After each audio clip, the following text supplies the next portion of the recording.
played two, didn't he? He didn't have two stars. He came into a game for the season at one point during that slide. He played in the second period. My point is, it's shaping up to be rock bottom, maybe no Franson. The goalie you want to play can't play because he's sick, quote unquote. I'm not questioning it. And it's all leading up to a terrible weekend. With 5 goals, no. Finally getting over the Edmonton Oilers, a team that they didn't have Paul, they didn't have Pouliot. They were dreadful. I was in the game. It was embarrassing if you were a fan of the Edmonton Oilers losing to a team that had lost 11 in a row.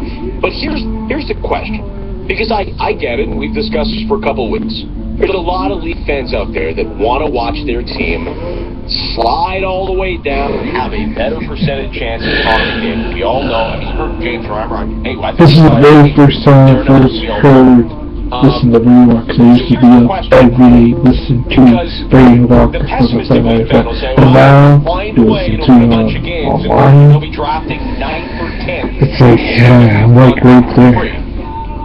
Is that a possibility? Now, bad, lousy bottom 5 teams aren't going to go on this run. But do we feel the Leafs are this bad, awful, lousy bottom 5 team? I've never felt that.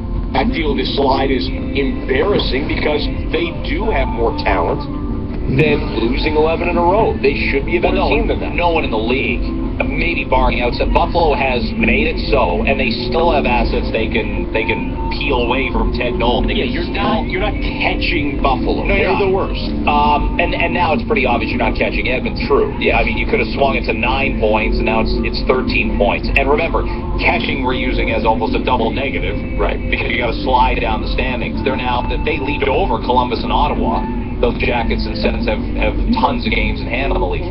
You're not catching Buffalo. You're not catching Edmonton. Now, best case scenario or worst case scenario, depending on how you look at it, people would say this team could finish, in 28th or 27th position.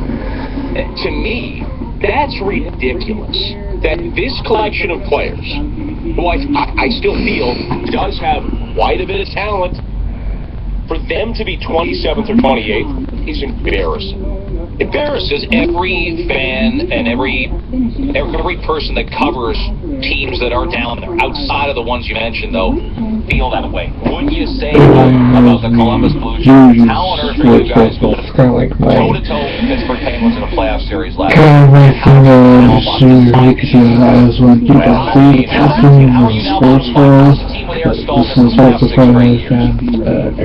I mean, so I'm looking at other teams going, even Philadelphia. How on earth are the Flyers?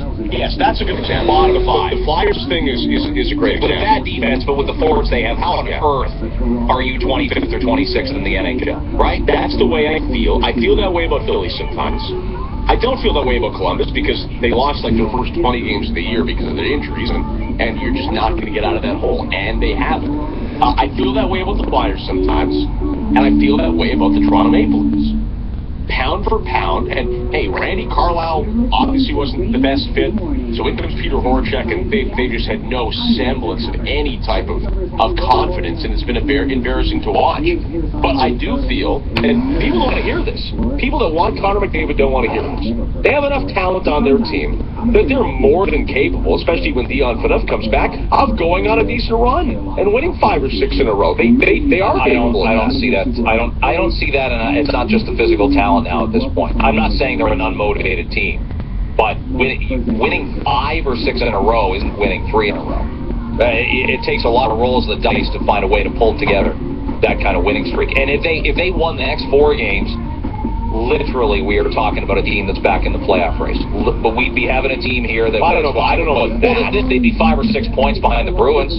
You're going to have Boston, the Rangers, Washington, everybody else is going to have to match them point for point, or you're back in it. They're 13 points out of a playoff spot right now.